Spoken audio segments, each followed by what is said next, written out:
Arriving at the half-remembered island, you're immediately met with a series of strange occurrences. Along the white sands are injured and sick people in various states of repose, relaxing in the afternoon sun. Moving among them are stoop-backed robed nurses who flit about, occasionally taking the bleary-eyed patients into their temple on the island. Grab your sword and keep your wits about you as we move to tackle the Sunbathers. Hi everyone, I'm Gary, and welcome back to another module review.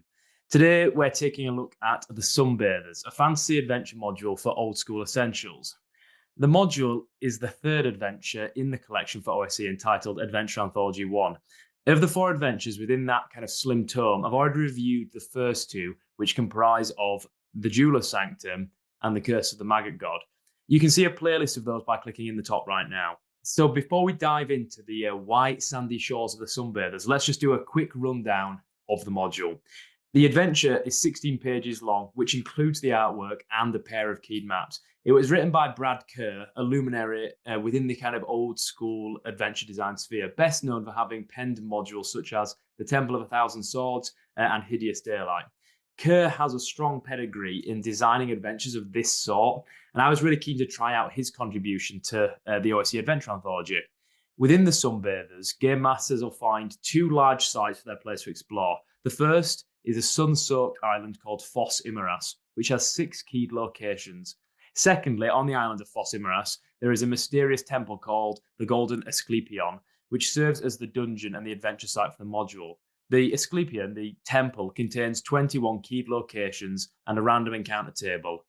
The adventure is short, being designed for parties of roughly third level, and most groups are likely to complete the Sunbathers within 1 or 2 sessions. Now, let me just lay out my own bona fides regarding the Sunbathers before we sort of get into the the nitty-gritty details of this module.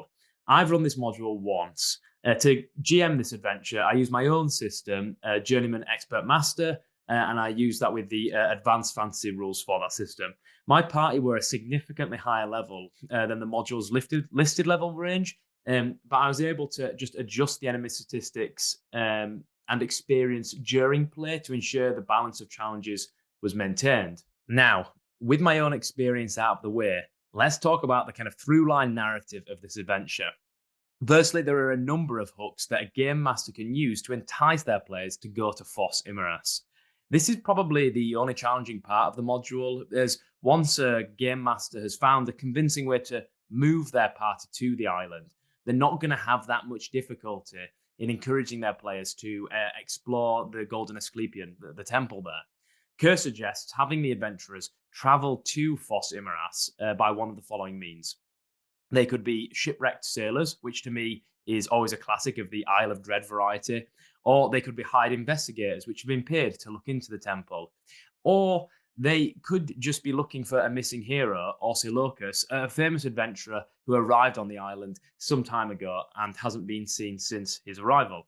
Now, as I mentioned before, the island contains this temple. This temple was once dedicated to a god of healing. The specific god is kind of left to you as the game master, and I just chose a generic goddess of mercy from my own homebrew setting. Recently, however, a cult of Lethe, a goddess of oblivion, has arrived on Foss Imaras, cast out its previous inhabitants, and occupied the temple. This cult has decided that it will help cure humanity of the pain of their existence by removing their minds and annihilating their bodies. Anyone who visits the island is encouraged by various nurses and doctors who are actually cultists of Lethe to spend their time relaxing, sunbathing on the white sands of Foss Imaras' beaches. While sunbathing, they're fed a potent magical brew, the nectar of Lethe, which slowly strips their memories and removes their personality. Once the visitor's mind is finally emptied completely, they're escorted inside the temple for the final transformation. The nannies, which are a group of hunchbacked harpies in disguise, work with the cult and use their charming songs to kind of control and manage the growing number of patients on the island.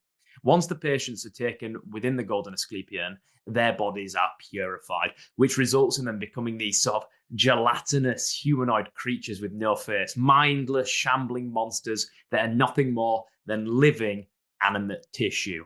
These purified ones are then slowly added to a great fleshy construct deep within the temple known as perfection's final form. Now, let's talk about what I liked about the Sunbathers, because there really is a lot to like about this module. Starting with the simple stuff first, there's a really cool kind of Greco-Roman theme, from the white sandy beaches that line the island to the olive groves that dot Fossimerus's landscape to the use of harpies to control the patients. There's a really engaging theme that, for me, is more akin to classical fantasy than medieval fantasy.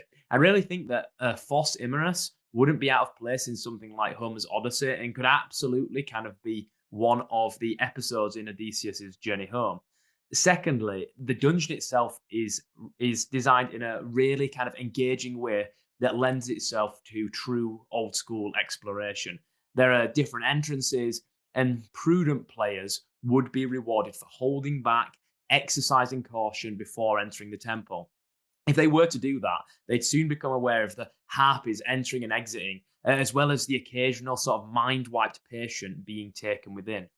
The design within the temple is lightly jacquesed, to use a very gamist term, with multiple loops that allow the players to explore it non-linearly. And with this, the content is really tightly packed with some really well-written rooms and encounters. A couple of my own favourites were the bathhouse that contains the hero Orsilochus, who is slowly losing his mind. And then there's this other room, which is like a wrestling arena with this huge brute who fights on behalf of the cult's leader, the Oracle Sebestia. The random encounters provided are interesting, and I enjoyed the contributions to the kind of general classical vibe that the presence of a set of white lions added.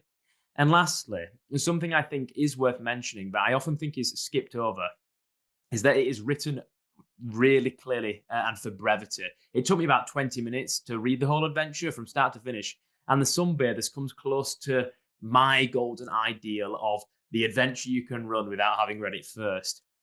At this point in the review, I've got into the habit usually of looking at the book craft of the module, where I flip through the text in the book itself and comment on its layout and its binding and some other physical qualities. I'm not going to do that here, because this is the third of 4 modules, and I will obviously do a look at the book craft for this anthology, but I'll do it in the final video where I review the last adventure. So what did I change, and what concerns might you have if you kind of intend to game master this adventure for your own players? Now, I'd like to repeat that this module is well written, but it's not without its flaws. Let's just work our way back from the narrative end, to the beginning. The final creature that the players are likely to face down is Perfection's final form, this kind of wheezing and weeping ball of flesh that is being added to by all the purified ones. The problem I ran into when running this, though, was that I didn't have a good way to kind of foreshadow it. And when my players arrived at it, it felt sort of like it came a little bit out of nowhere. Were I to run this again, I think I'd have some of the patients on the beach be in a kind of, I don't know, sort of nightmare stupor, dreaming about Perfection's final form, ranting about a strange globule of evil hiding in the dark somewhere. I might even have an escaped patient, someone who's been hiding on Fossimerus for a while, who kind of managed to get out of the clutches of the cult and the harpies, and has now come to warn the party of what they face. I think that kind of signposting acts to build the adventure into a sort of more structured outcome that, even if we're playing old school games, that's ultimately more satisfying for the players.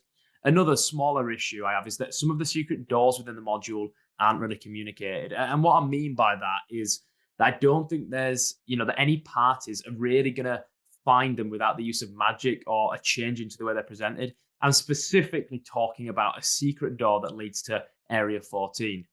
As written, it's half hidden. So it's hidden halfway around this sort of loop along which like various patients walk in a trance. The description states that it can be found if a character kind of pushes hard on it, revealing the treasure vault. I don't think that any normal game table where players play through adventures from a variety of authors with a variety of design goals, that anyone is going to find this room in play.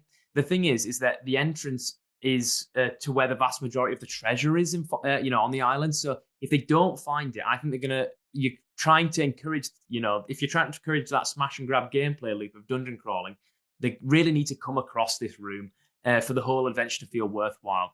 What I'd do is I would communicate its presence in one of 2 ways. I'd either have an NPC or a couple of NPCs that know that that the players come across that know of its location and then can reveal how to access it.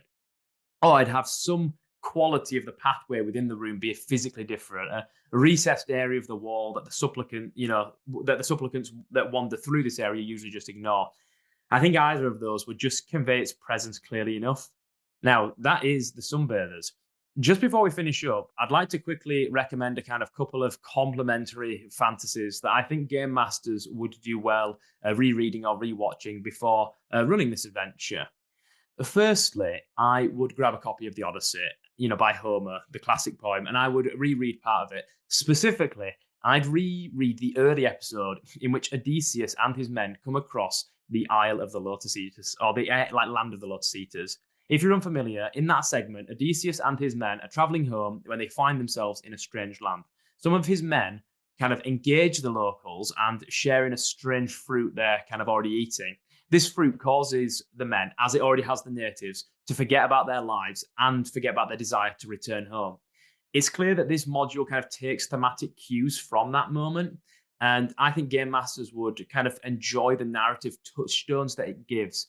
The other recommendation I would make is rewatching the classic adventure film Jason and the Argonauts. It's just great. In it, Jason travels from place to place across the kind of mythic Mediterranean and encounters different monstrous foes on different islands. I think watching that would just furnish game masters with the visual language of classical fantasy, which might just help inform their descriptions of how they, describe Fos Imaras as they play. And that just about brings me kind of pleasingly to the end of this module review. Below, you'll find a link to the PDF of the OSE Adventure Anthology, which contains this adventure, The Sunbathers. You'll also find links to my game and a free module of mine. As ever, I appreciate you taking the time to listen to this. I'm Gary, and I'll speak with you again soon.